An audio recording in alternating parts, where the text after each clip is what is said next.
It's a little rusty because my roommate's really lovely, but she's like a homebody, so she's always in the room.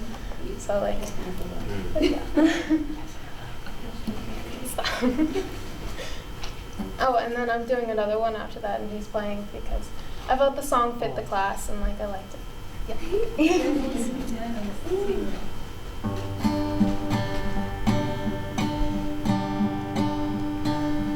Walked in on the first day. Never felt so unsure. What did I get myself into?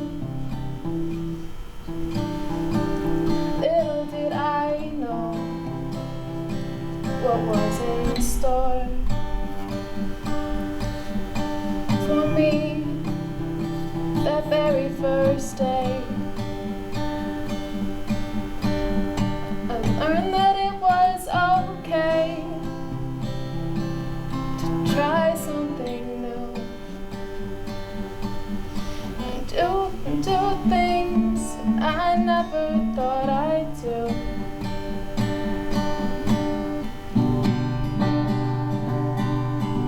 I learned that it's okay to be bold. I don't have to fit the mold.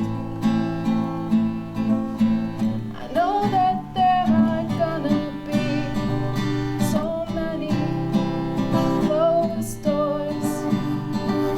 I'll find one that's open someday. I learned to finally use my voice because of you. I know I'm more than enough.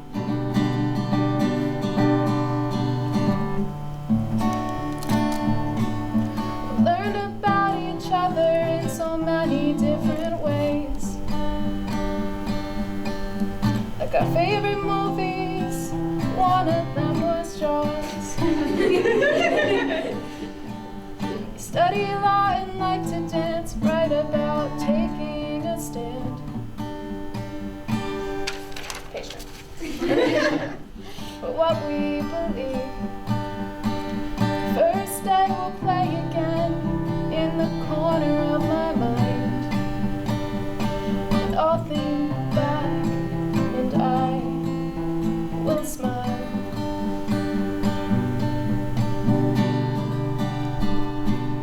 Learn that it's okay to be bold.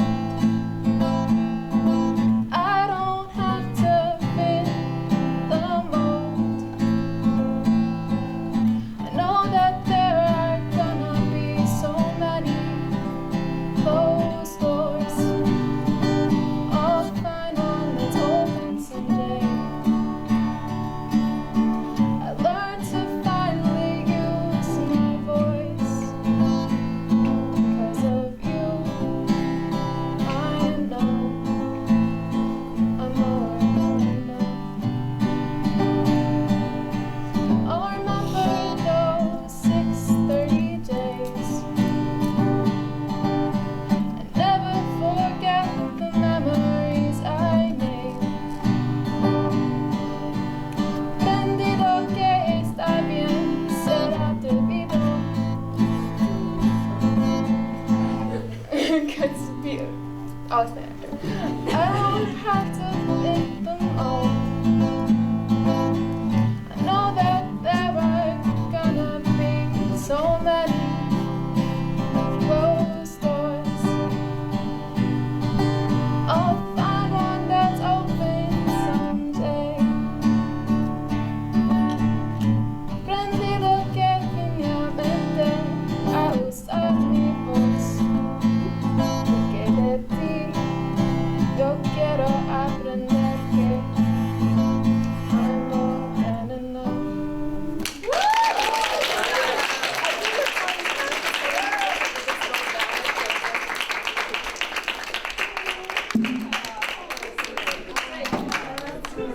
The other song, do you think there's time?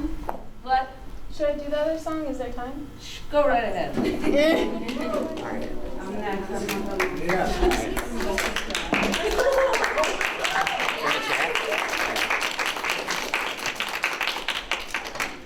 up, guys? I'm Jimmy, I'm Hannah's friend. That's Jimmy. What's up? Hi. He plays guitar. And he's a music comp major, so he helps. This song is called Read All About It. I wanted to do it because I kind of felt like it resembled our class a lot, because a lot of you write and a lot of you are very artsy. And what? Sunday? Yeah. Okay. I love her. Okay. All right, you ready? Yeah, okay.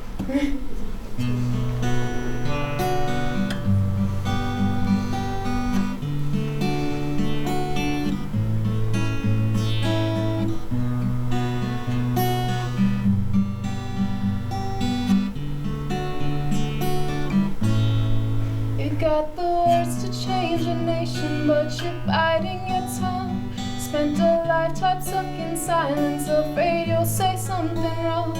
If no one ever hears it, how we'll ever learn a song. So come on, come on.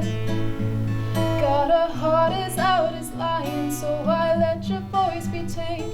Baby, we're a little different, there's no need to be ashamed. Got the light to fight the shadows, so stop hiding it away. Come on, come on.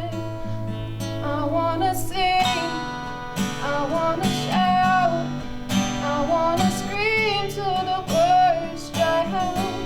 So put it in all other papers, I'm not afraid. They can read all about it, read all about it.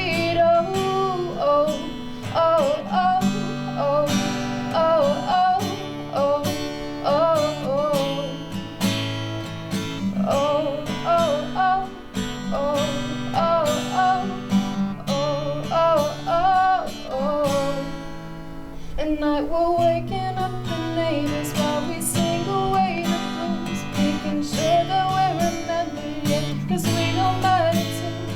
The truth has been forbidden and we're breaking all the rules. So come on, come on, come on, come on, let's get the TV and the radio to play our tune again. It's about time we got some airplay of our version of events. There's no need to be afraid, I will sing with you forever. Come on, come on.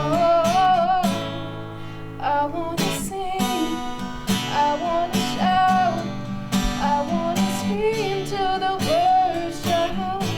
So put it in all of the papers, I'm not afraid. They can read all about it, read all about it. Oh, oh, oh, oh, oh, oh, oh, oh, oh, oh.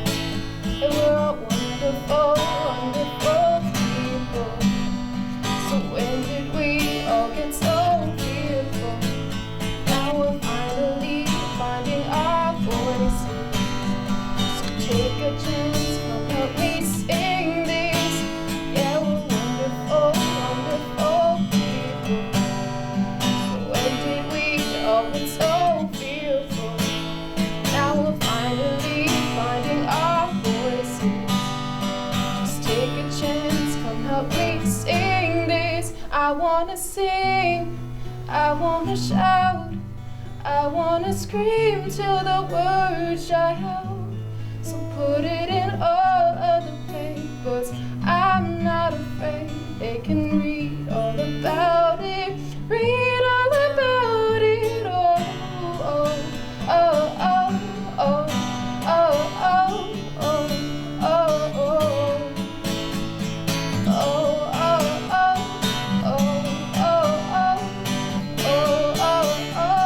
oh, I wanna sing, I wanna shout, I wanna scream till the words dry out.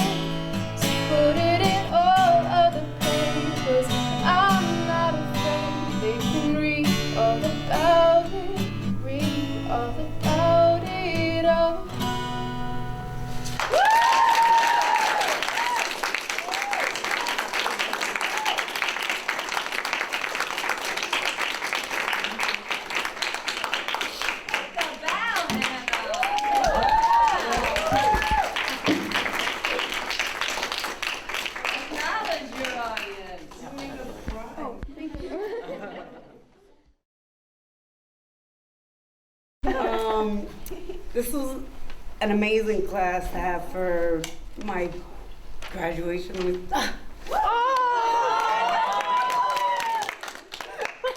Stop it, Christina.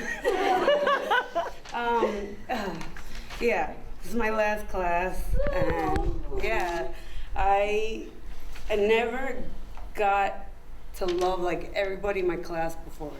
You know, I've been going to school and I studied law and I studied psychology, so art is not really my thing. I used to be very creative when I was like in elementary school, but that part kind of sifted away when real life, you know, came in. And so I wrote a poem, and I pretty much like, it's short but sweet. And pretty much, you know, it's called Something to Fall Back On. I have 3 kids, you know, twins, they're 4 years old and a 2-year-old. And yeah, things fall apart, but it's nothing in life for you to fall apart, you know?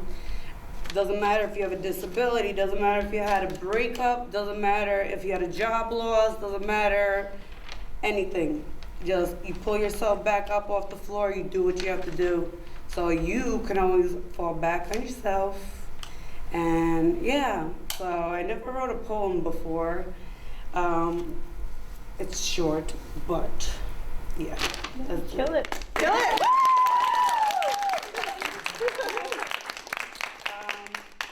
I didn't think it was possible, but I needed something to fall back on. As 3 little girls look up to me and call me mommy, I needed something to fall back on. Sometimes in life, things fall apart, so we need something to fall back on. The dream of mommy and daddy staying together as a family fell apart, so I needed something to fall back on. Life never goes as planned, so we all need a plan to fall back on. Empty promises cannot fill voids, so we need something to fall back on. Not everyone has someone they can totally rely on, so we all need something to fall back on. The greatest growth of all is to pick yourself up from the floor once you have fell apart and go put yourself back together to smash your goals so you can always fall back on yourself.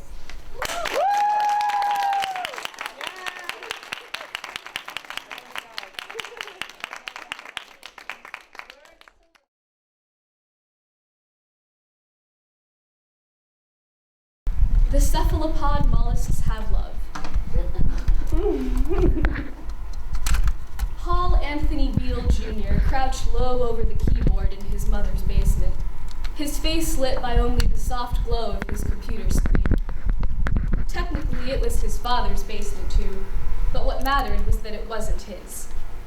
It wasn't his basement, and yet he could sit here, with all the lights off, except for the one above the stairs to get out, pretending like he was in some other place that belongs to him, that would belong to him anyway. He had the tab opened and ready for if, who is he kidding, for when, his mother would come down the stairs and ask him how his job search was going. He had found some interesting positions, none of which interested him, but he had to get enough money to leave the state somehow. He checked again that morning. As far as he knew, the San Diego Zoo was still hiring for an indeterminate amount of time, preferably until he had enough savings to buy a plane ticket and a decent apartment. And no, they did not provide lodging to workers. He had already looked it up. For now, the open tab with employment opportunities was partially in view behind the new tab he'd opened. Taking up the majority of his desktop screen was his actual priority. Pretty Ugly 497 and an intriguing conversation on red pandas. Pretty Ugly 497 was beautiful. He told her so when he first messaged her, and she retorted with, "That's what they all say." He replied right away, asking why she would make that her username if she wasn't looking for that response. She hadn't been so quick to answer. "It's okay," he had said before she could start typing. Everyone needs to be reminded how great they are. The two of them had been getting to know each other ever since. He was surprised at how much of his own field she knew. She adored all animals associated with Australia. Honestly, who didn't? But she also went bird watching and knew the different species in her own backyard. She was from northern Michigan and had always wanted to live in California.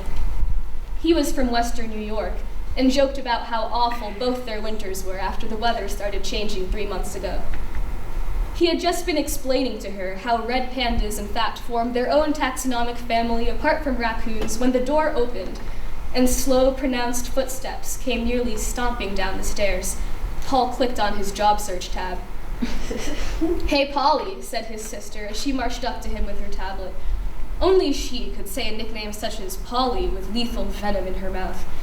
"You know this stuff, right?" She shoved the tablet in front of his face.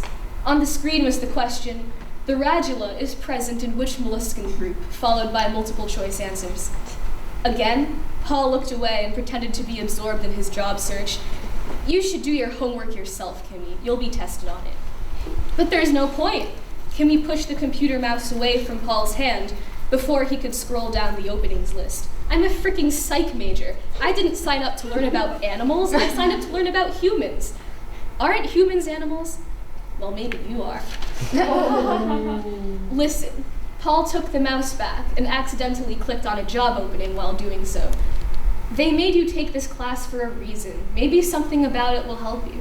"Yeah, something about it is helping me, but none of that is in this unit." "What are you going to do on the test if you don't know your stuff?" "What do you think?" Paul sighed and rubbed his eyes. They were beginning to sting. How long had he been sitting here? "Kimmy, what time is it?" "There's a desktop computer sitting right in front of you." Paul closed his eyes. It hurts to look at it.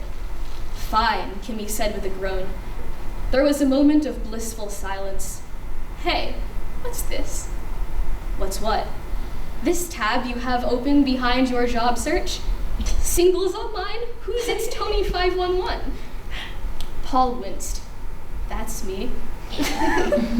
"Well, it's not Tony. You're not Tony. You're Paul." "That's Dad's name." "Then you're Polly. You're It's Polly 511. No one wants to chat with It's Polly 511. Paul could almost feel Kimmy smiling. "Who are you chatting with?" He opened his eyes. "Don't." It was too late. Kimmy clicked on the tab.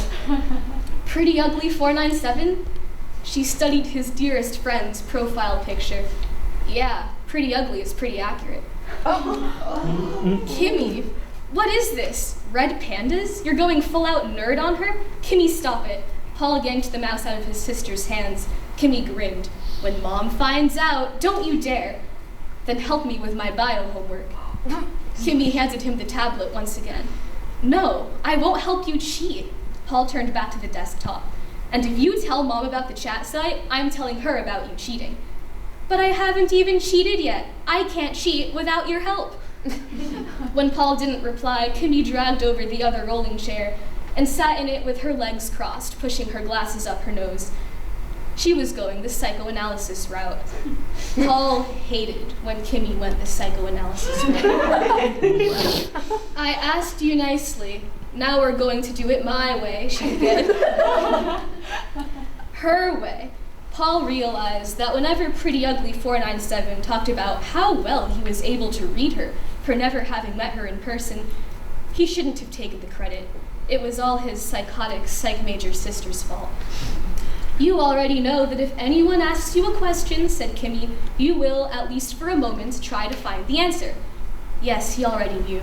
Their mother would tell them stories where they'd have to fill in the next phrase with a word that rhymed with the last one. Even if he didn't want to participate, he would always come up with an answer.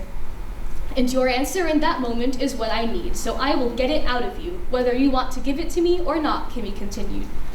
"Just say the first word that pops into your head for every question, and we won't have to make this difficult." Even back when they were kids, Kimmy always talked about how the first word that came to mind said a lot about whoever was doing the answering. There's a parenthetical aside. And poor little Susie, a tear in her eye, told all her friends she was going to die, said Kimmy. Continuing on. She now went ahead to the next homework question and cleared her throat. Finish the sentence. The cephalopod mollusks have love. The first word that came to his mind said a lot about whoever was doing the answering. Shit. So, Kimmy raised an eyebrow, do you have an answer? The cephalopod mollusks have love. What kind of freak accident of an answer was that? You have an answer, Kimmy exclaimed. Spit it out. What do the cephalopod mollusks have? Don't talk to me like that. Kimmy rose from her seat. I'm telling Mom about the chat site. No, wait. Paul racked his brain for the actual answer. But all that came up now was love, love, love, because it was precisely what he didn't want to say. I'm leaving, Kimmy taunted as she slowly backed away toward the stairs. Kimmy! Suddenly, the light right above the stairs went dark, as did the desktop screen, and Paul's conversation with Pretty Ugly 497. No! Paul frantically clicked the computer mouse, but to no avail. He leans back in his chair, the deafening sound of silence ringing in his ears. Polly, said a soft voice from by the stairs. Yeah, Kimmy? What time is it? Paul felt for the tablet, which his sister had left lying on the computer table. He pressed the button to illuminate the screen. It's midnight, exactly. Kimmy immediately ran over, snatched the tablet out of Paul's hands, and stood there right next to him, hugging the glowing screen to her chest. Kimmy, are you scared? His sister swallowed hard. I'm 19. I'm not scared of... There was a howl of wind from the snowstorm outside, and the smack of an object hitting the basement window. Kimmy jumped. Relax, said Paul. It's probably just a branch. Where's Mom? Doesn't she give us candles? Mom's probably asleep, and you have your tablet. At that precise moment, the tablet died, its screen darkening into oblivion. The entire room was an empty void, and silent but for the sound of Kimmy whimpering. You didn't charge it? Paul said, as calmly as he could manage. I didn't realize. Kimmy was quiet for a moment. Hey, Paul, her voice shook. What do the cephalopod mollusks have? Well, what were the answer choices? I don't remember, and that's...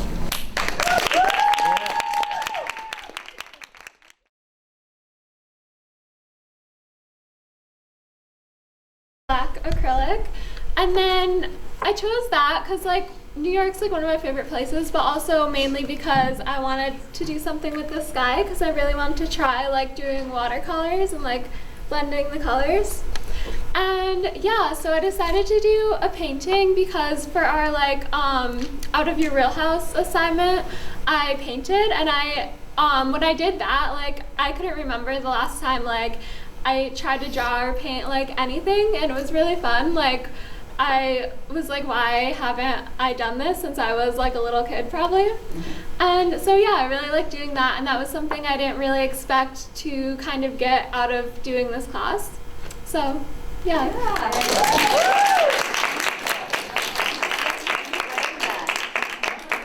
Frame it, really. Don't you think? This is gorgeous. Thank you. You should definitely do it. Terrific. Yeah, pass it around. Beautiful. You sold something. Yeah, we got some.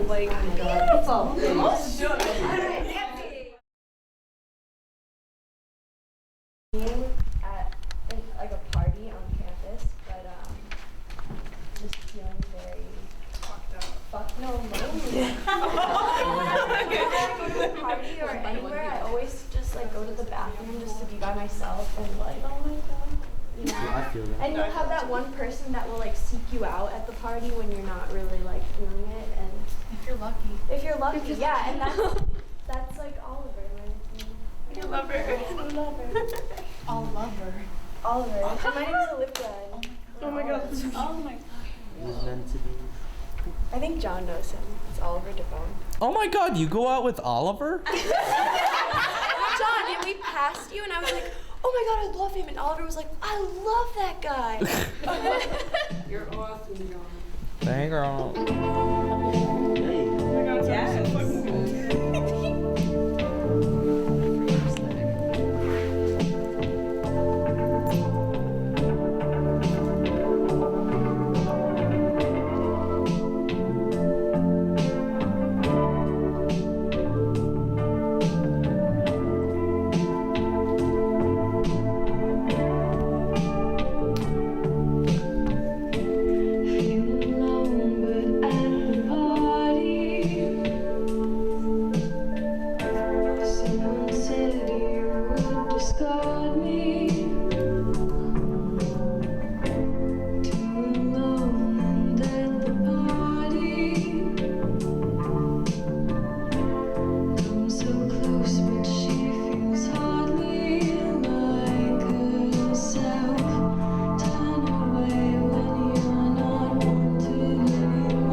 from? That was like really insane. I kept like having to remind myself that I was listening to like a class project. Yeah. I was like, oh my god, this is Is that insane. you singing, Liv? You sound like that. You?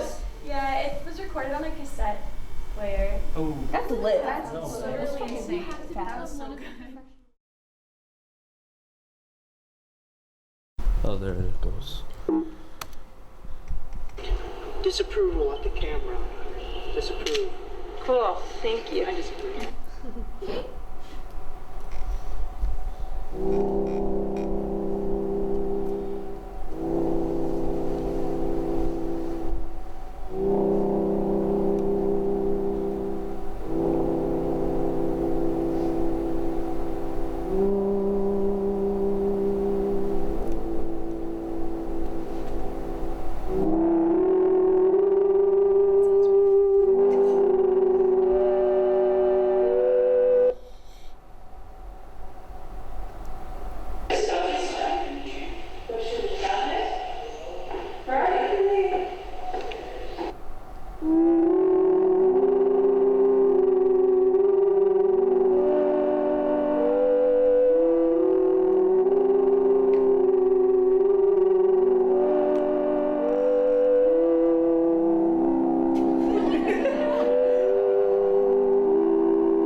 Have my grapes right here.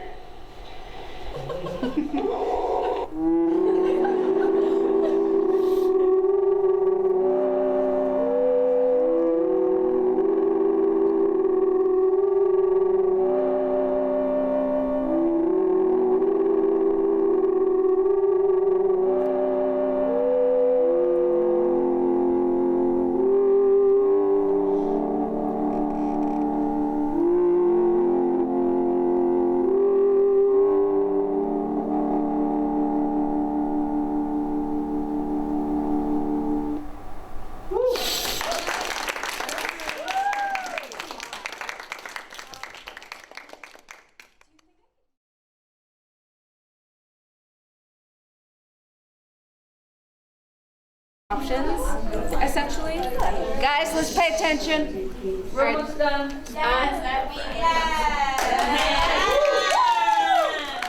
So I technically have like two options. Like this is a snippet from a novel that I started writing.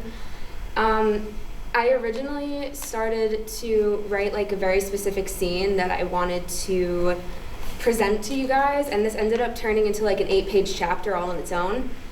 It is very dialogue heavy, so I don't know if like you want me to read the whole thing or like just a snippet. Like it's really up to you. So when you say the whole thing, how long is the whole thing? Like 7 pages and a quarter, but it is like very dialogue heavy. So Yeah. it goes. Do you need anybody to do it with you? No, I'm just saying so like it'll go Yeah, go fast. ahead. Okay, cool, great. I also would like to do a content warning. If anything at all in this like makes you like uncomfortable or whatever, please get up and leave. I'm not gonna be offended, honestly. Okay. Whew. I've also never read my story, like anything that I've ever written, like novel-wise in front of people. So this is. Woo! Happy. Happy, yes. So this chapter is called Unhappiness Doesn't Even Describe. Oh my God, I forgot the background. I'm so sorry. So in short, one of these characters has the ability to look into other people's pasts, and in short, yeah, I know. And in short, he used that ability on this other character without their permission, and she's like really pissed off about it. So, woohoo. Okay. 'Cause I was like, oh my god, this is insane. So, this is. This is insane. Um, so this chapter is called Unhappiness Doesn't Even Describe. Oh my God, I forgot the background. I'm so sorry. So in short, one of these characters has the ability to look into other people's pasts, and in short, he used that ability on this other character without their permission, and she's like really pissed off about it. So, okay. William looked at her as if she was the rarest being on the Earth's surface. In the basement of the Wrigley Institute, Amara had a brawl with the punching bag hanging from the ceiling. She hit it so hard that the metallic chains kept the bag afloat were almost ripped out of the sky. Angry at something, Will coughed, or someone. Amara continued to throw punches while she shook her head from left to right. Unhappy? Unhappy, Amara scoffed and began to laugh, in a I could really punch you instead of this thing hanging here kind of way. You're truly something else. Can you stop punching for just a fucking second to look at me? The crackling of the chains made it difficult to hear. No, she shouted.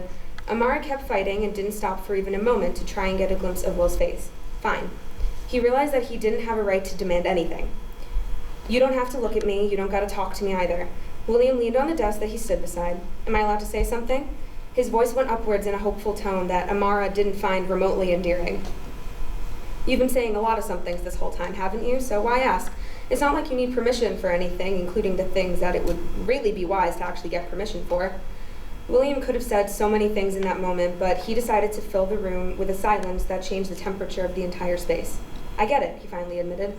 Amara slowed the punches down and her skin glistened from the obvious hard training that she'd been doing. I do, Will repeated. Amara halted and grabbed the bag as it swung towards her. The chain slowly stopped crackling. Please look at me, listen to me. Something to show me that you don't hate me. I don't hate you, but oh, how she wanted to. Great, that's a start, Will cracked a joke. Why the fuck didn't you tell me? She stepped forward. Amara's weight shifted to one leg. She leaned on a nearby pillar, arms crossed. She looked down at her body and adjusted her sports bra and put her hands on her hips. Something about waiting for William's answer was very tedious and annoying almost. I didn't tell you because I wanted you to tell me about your past. I wanted to hear it from you. Amara met his gaze, and her lips split apart and quickly bridged the gap between them. Well, now that's not really necessary, is it? You already know what there is to know, don't you? Not everything. Will stopped leaning on the desk.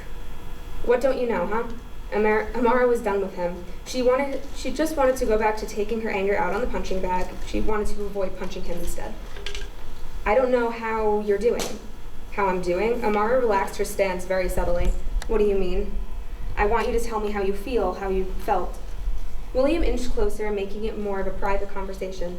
Amara's eyes glossed over, and Will wanted to take his sweatshirt sleeve and dry them off with it. Amara's bones made themselves very cozy within the lining of her skin, and she was afraid to move. Her fear had semi-paralyzed her in a way that also prohibited her from speaking. Will knew that he should have shut up, but he couldn't help himself. I didn't tell you because, 1, I didn't want you to be upset. I failed. Yep, Amara muttered. Because 2, I care about you. The last thing I wanted was for you to be uncomfortable. You went into my mind while I was asleep so I wouldn't be able to tell you to stop? Amara questioned. Sounded awful when she put it like that. No, William defended. I didn't want you to have to experience the pain of thinking about it again. What? If you were awake while I looked into your mind, you would have been able to see it too. William clarified, but it definitely did not make it any better. I see. Amara relaxed even more and then tensed up again. She regretted letting her guard down. Thanks, I guess. Amara retightened the boxing gloves covering her hands and walked back to the speed bag. Still angry? William's voice shook. No. Amara's voice also shook, but because she began to punch again. I'm not angry. William again watched her. It was like he had never seen someone as strong as Amara before. No, it wasn't because of the punching. It was just because Amara didn't go as hard on the punching bag as she did before, but she definitely was still upset. Will did not blame her for that. Amara, he hesitated to step forward. Will, she stopped throwing punches again. Tell me. He waited for the words to just spill out. How did you feel? Amara grabbed the punching bag as it swung back and forth. The room was quiet. Even the chains attached to the ceiling gave up. Back then, she asked. Yeah, back then. In a slow manner, Amara turned to face Will. How would you feel if you were violated like that? Amara crossed her arms. She defended herself that way and awaited for the miraculous answer that Will could have possibly come up with. I don't know. William looked down. That's why I'm asking, he mumbled. Amara pretended not to hear that last bit. You want to know what I felt? William looked up as if gazing eyes counted as an answer. I felt nothing. That's the whole point. William took a step back. What? When I was violated like that, as you put it, I felt nothing. My body was numb and my mind was numb. Are you happy now? Amara, William closed his eyes. What, do you want more? I felt like I deserved it. I felt like I deserved the bruises and the memories to go along with it, even after they healed. Every day, her voice echoed, bouncing off the walls. Every day I wake up wishing I was dead, because after all of that, I came close. But thanks to a little chromium in my blood, I'm the lucky one. Well, when Amara was finished, her face was the closest it had ever been to his. Her steel-filled blood boiled in a way that she hadn't experienced before. Amara, I was there. Her honey brown eyes were at the farthest contrast possible. They were now the color of rain clouds that mixed themselves in with the sky. You were what? I was there. I was the one that stopped him. He waited for a second. Wait, your eyes. You were there? She ignored the eyes comment. Amara genuinely had no idea what he was talking about. I stopped him, he repeated, but only because it was my fault. How the fuck could that be your fault? Did you tell him to? No. William's voice shook like a palm tree. He took a lot of deep inhales in the span of 30 seconds, causing him to be a little lightheaded. In reality, he was just planning to say what he wanted to say all in one go. Amara either already wanted to kill him, or punch him, or yell. William kept waiting for it. The rage never came. Amara's emotions had a difficult time deciding whether or not she wanted to be afraid, hurt, or angry, or if she just wanted to cry. Amara really had the desire to cry, but she'd already promised herself that she wasn't going to. Then what is it? Amara's voice turned to stone. I'm going to spare you the details of my life, but when I was in high school, I was on a mission of sorts. I had to fight some really bad things, and that was one of them. That man had already, Will coughed, raped, you might as well say it. The new-founded gray in her irises deepened, but William didn't mention it that time. He had already raped someone. When I looked into his past, it had a side effect. He thought that he was there in that time, and when he did it to some other girl and you were the only thing that, okay, Will asked. Okay, Amara said, that's not your fault. We should sit. William exhaled all the pent-up worry about bringing it up. Will took a seat at the rolling chair in front of the desk. Amara took the empty space on the glass table itself. She dangled her legs that were nowhere near the ground. She stared at the back wall of the layer-styled room. Every so often, the chains of the bag would get caught in a gust of wind.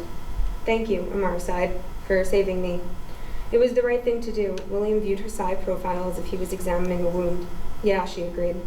I'm sorry again, Will said. Really, I was 14. William's jaw was open, ready to speak, but Amara's statement made it hard for some of the words to come out. I was walking home from school, and first it was the comments, and then when I got closer to my house, I realized he'd been following me. I'd seen him before around my neighborhood, but couldn't place a name to his face. Everything was so hazy. I should have paid attention to who it was, but before I could even try, he was already on top of me on the sidewalk. His breathing was so loud and his body was heavy. The truth is, I felt like I was going to be sick. Amara barely blinked. The next thing I remember, I was having a breakdown alone on the tile floor of my parents' bathroom. I know you don't remember, but the reason why I stopped him wasn't just because it was my fault. Look, Amara locked eyes with him. The only reason someone does that is under their own discretion. That's the only fault there is, maybe mine too. That wasn't your fault, you just happened to be at the wrong place at the wrong time. But I saw him getting even more physical than, well, the general physicality of it all. That's why you had bruises and cuts, but that's the reason you were alive, to let them heal. I stopped him. He got away, but I stopped him from doing that to you longer than he already had been. Yeah, you did. Amara struggled to push the sweaty strands of hair that were stuck to her face behind her ears. Her hands still had been kept warm by the boxing gloves. The blankness in her stare refocused back to the steel wall. Her breathing became heavier and loud enough for William to hear it. When William looked at her again, her eyes were closed tightly. I've had a lot of issues because of that. I know, William said. I couldn't remember the last few minutes of it. It was almost like he got off to my screaming or something fucked up like that, and you don't need to do that. You don't need to tell me. The crackling of Amara's voice made it obvious she was nervous. Her eyes still cut off the view. I'm sorry, she said. I shouldn't have gotten mad. I shouldn't have come here in the first place. I should have just stayed at school. Amara opened her eyes, trying to get the thoughts... Sorry, that's a typo. Amara opened her eyes, trying to get the thoughts of her past out of her head.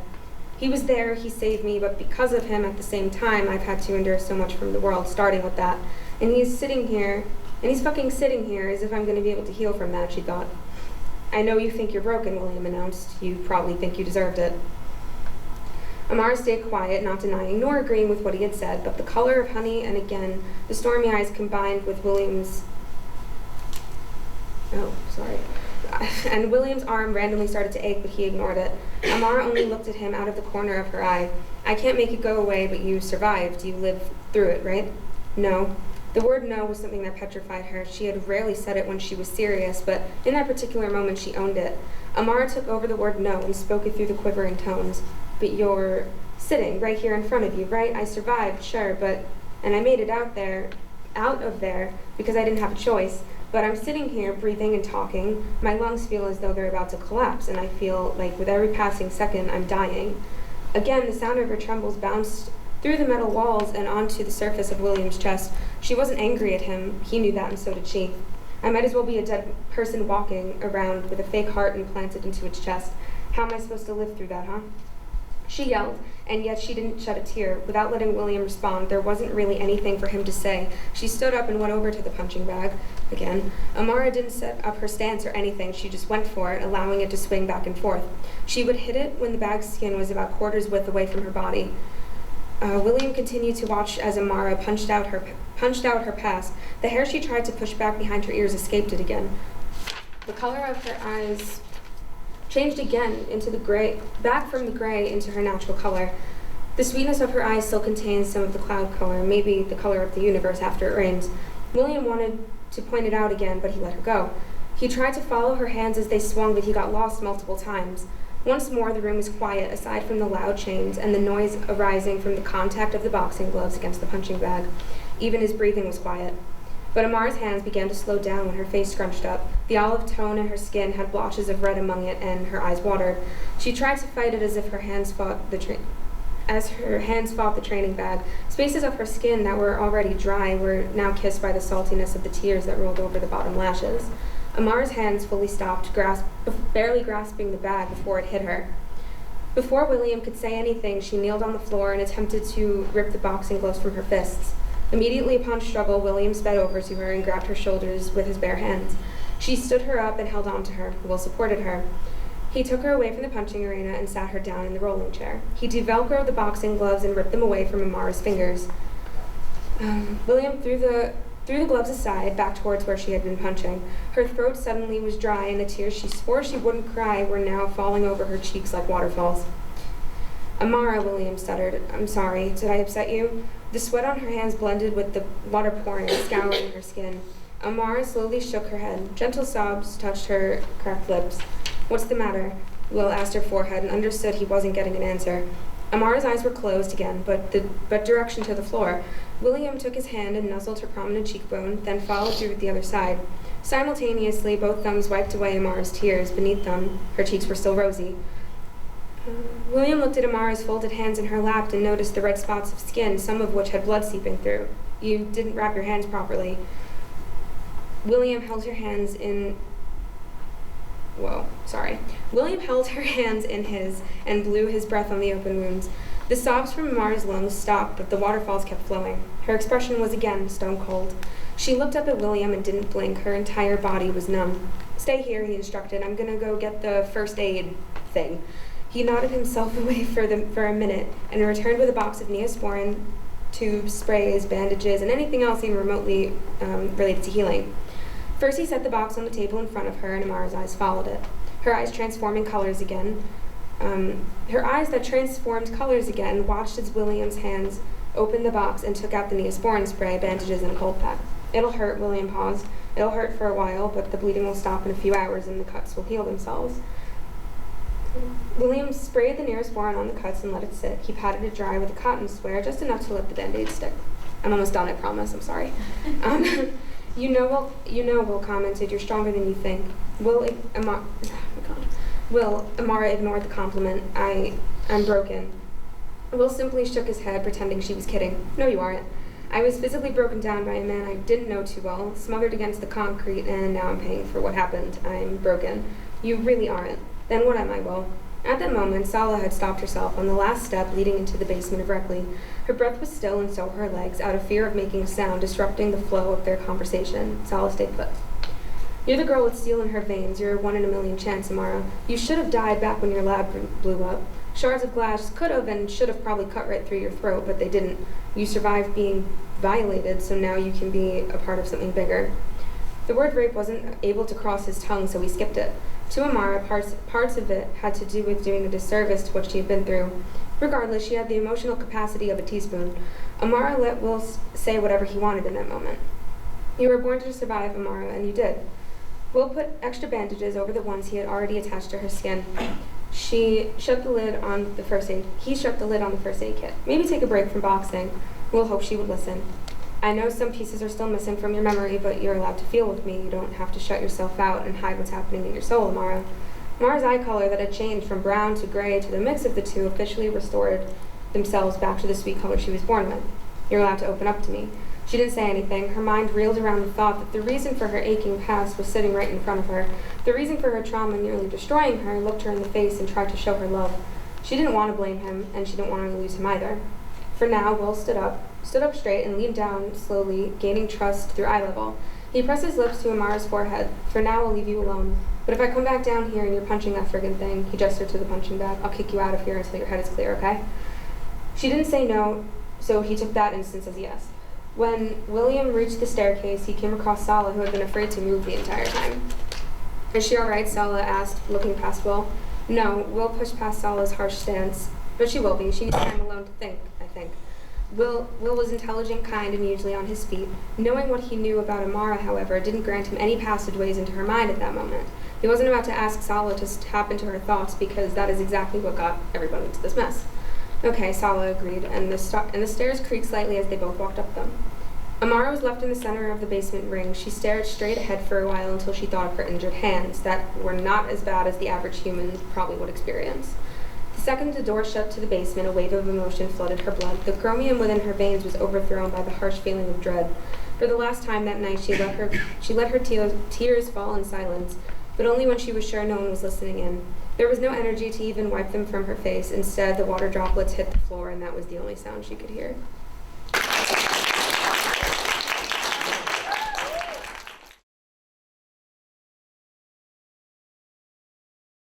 Cool. All right. I'm just gonna start talking then. Cool. Okay. Hello, world, and all who inhabit it.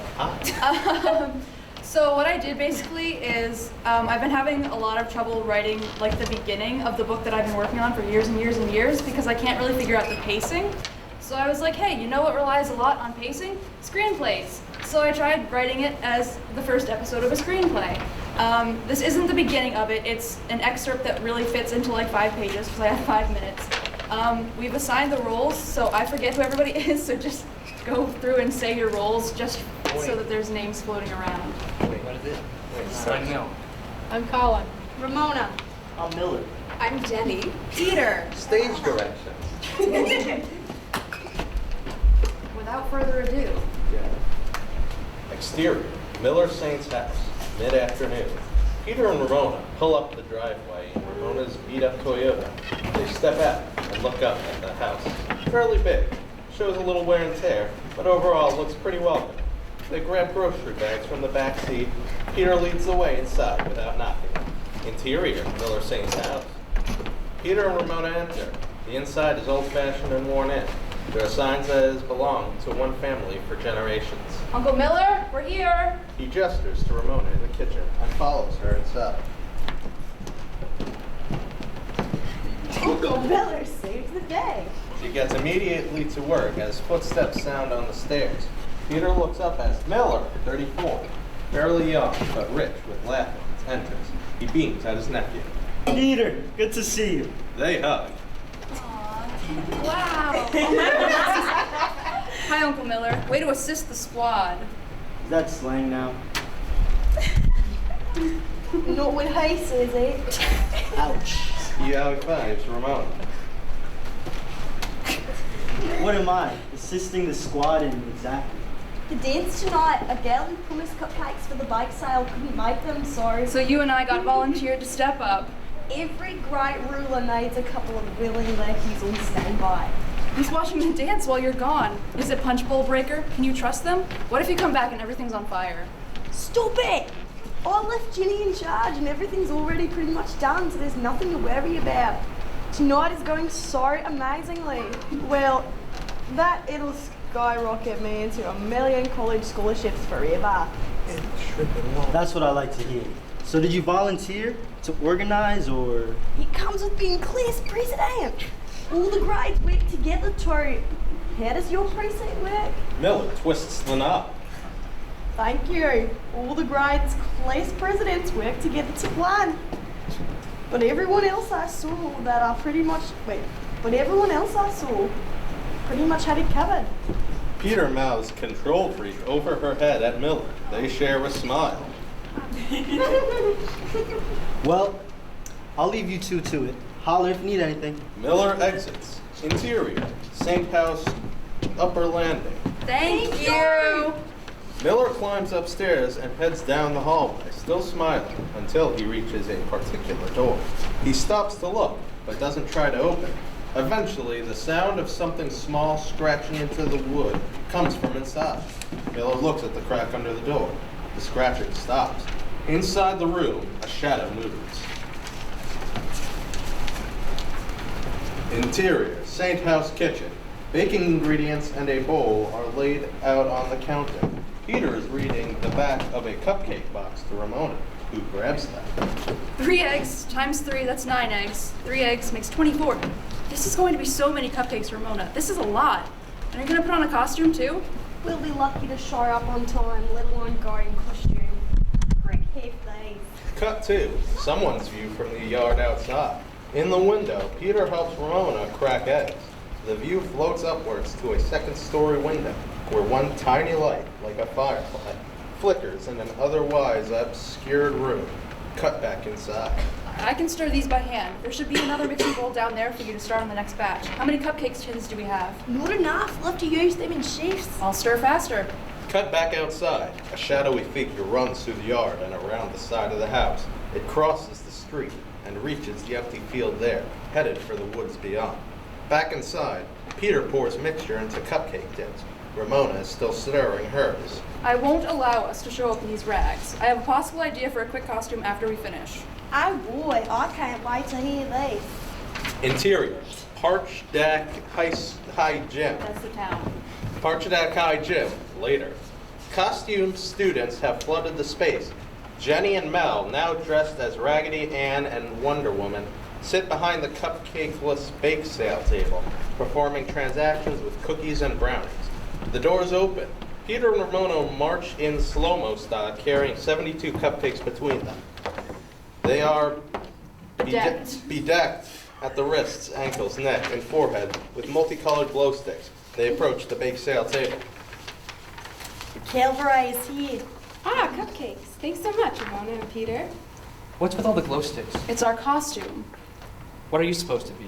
Peter sets his tray on the table with emphasis. The gay agenda. I get it. Wait, are you actually gay? Mr. Walden was looking for you, Ramona. Last I checked, he was over by the punch table.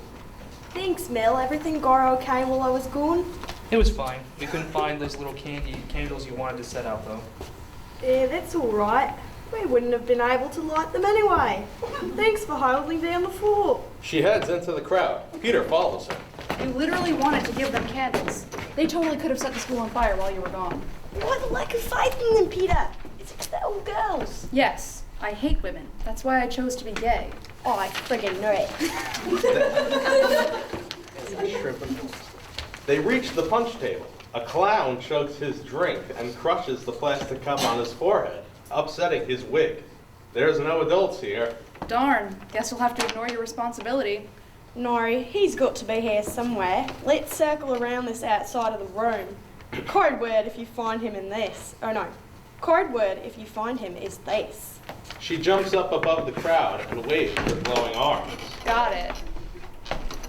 They split up. Ramona heads back towards the bake sale, while Peter heads deeper into the gym, scanning the walls. Cut to the bake sale table. Mel and Jenny are chatting as Colin approaches. He is 16, shorter than average, and his skin has a silver sheen to it. Need cupcakes. They're $2 a piece. Want one? Colin digs into his pocket and pulls out several exotic-looking coins. He holds up a bronze one. $1? Jenny looks at the coin with confusion. Hey, do you even go to the school? Of course I do. I came with a friend. I'm gonna go find $2. Bye. He darts off. Some people take this holiday way too seriously. Just buy a freaking cupcake. That's where it stops. Thanks. Good job, team. Oh, thank you.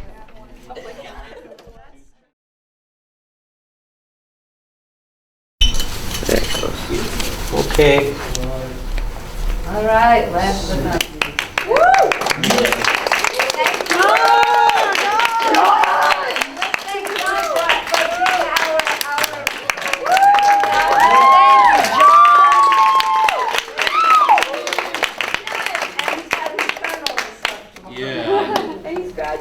Yeah, that's what it's all about.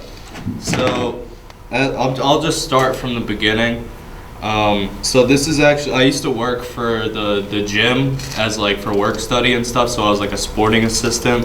And sometimes I would don the mascot costume and I would be the Purchase Panther. So, That's amazing. this is my old work shirt, and it says like staff on the back.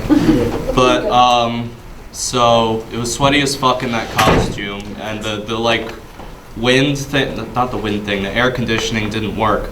air conditioner in the costume? Yeah, so I was only out there for like a quarter maybe, but like, and then after that I would just be like, but, yeah, so and the Panthers blue for some reason, like, I don't know why, so. It's our colors. It's the school color. No, it's not, it's heliotrope and but it's puce. our, like, Those are our school colors. But it's like our flag colors. That's a color. Heliotrope and puce, but. What are those? They're like pink. I was gonna like, okay, so basically, this is an American traditional panther with a dagger going through its skull, and I broke or blended or did one of those three, and I like used that projector and I like put the original like on the screen and then I traced it, and then I kind of went from there and made it look a lot shittier than the original, but that's not, I mean, I'm just not that good at stuff, but I'll take you through my process.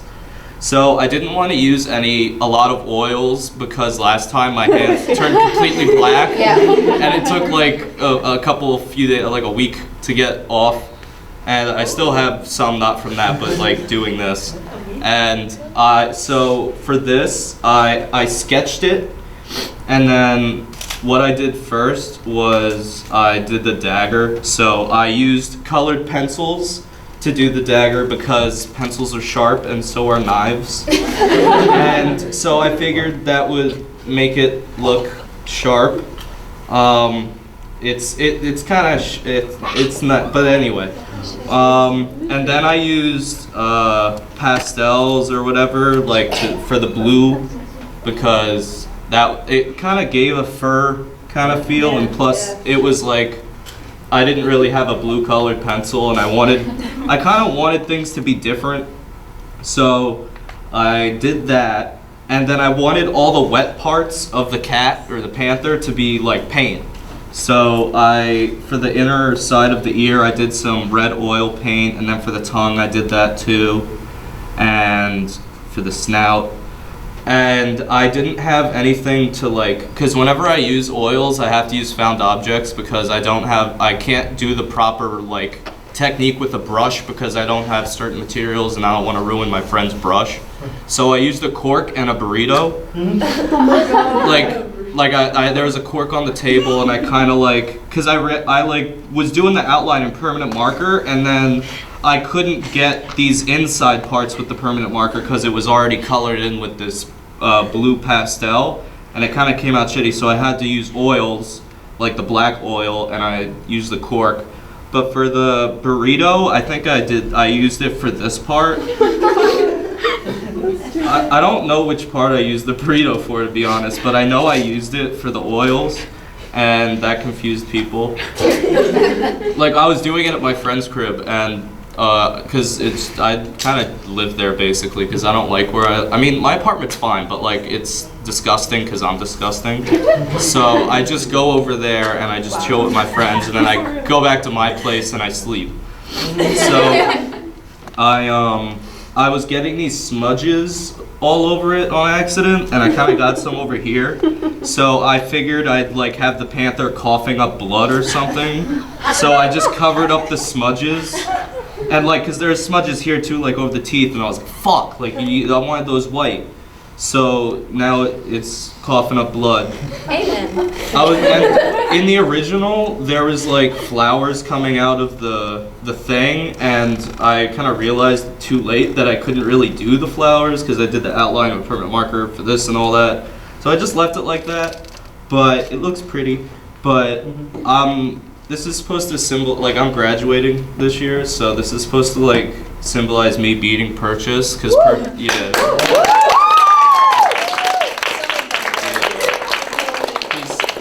Because Purchase beat me like a lot. Yeah. Like a lot. Like 2 mental breakdowns, like 3 visits to the psych ward, and 2 or 3 failed classes. 2 failed classes. But I did those like intentionally. Like, cause then I realized that I didn't need to take this one class, and it didn't even help my degree progress report because it was like a lower level class, so it wouldn't have done anything. So I just stopped going. And then it took away like $1,000 from my Pell Grant or whatever, because you can't do that. You can't like fail a class. So I was worried that I was like $1,000 in the hole, and I was like, Ma, I fucked up. Like, I don't know if I'm gonna graduate or whatever. And then my cousin Kathy, who's like rich as fuck, she's like a real estate agent from Long Beach Island, like a broker or whatever. And that's where I actually like want to film most of my movies, because I want to do that stuff. Because they have all these rental houses, like they help people, like in New Jersey. Because you ever been to Long Beach Island? You know what that? It's like the Jersey Shore, basically. Like they own a bunch of different houses. So I went down there for a shoot once, and they let me stay in like a $3 million house for free. And then I shot at my cousin's ice cream store that they have, and it looks really cool. But yeah, like anyway, they saved me, and I also thought I wasn't gonna graduate because of my senior project getting messed up, but I figured that out. So the original idea I had for my senior project was it's like if Jason Voorhees was gay and he found Grindr and he like tries to find love on it, and that's my senior project, and I wrote that over the summer, and it was 131 pages when I first draft of it, but now it's like 89. But I went to my advisor and I was like, this is my senior project, I really love it. And he's like, he read the first 30 pages, he's like, I don't fucking get it. and then he told me to do something else. So I had not an idea, but like this priest on Long Island, it's like, God, it's such a complicated story.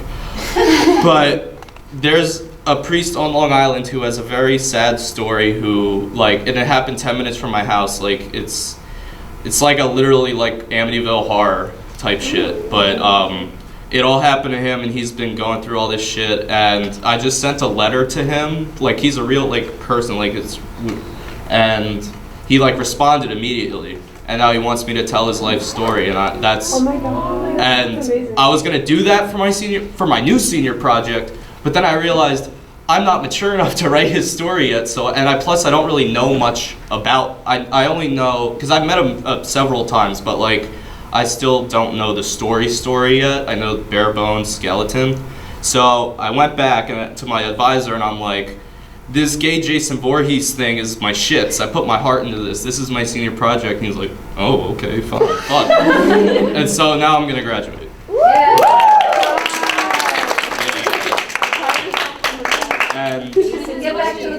But yes, so. Shannon has a question. Oh yeah.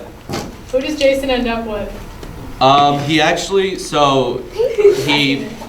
It's really, because the whole story is about it's about a bunch of gay stuff, because I'm gay.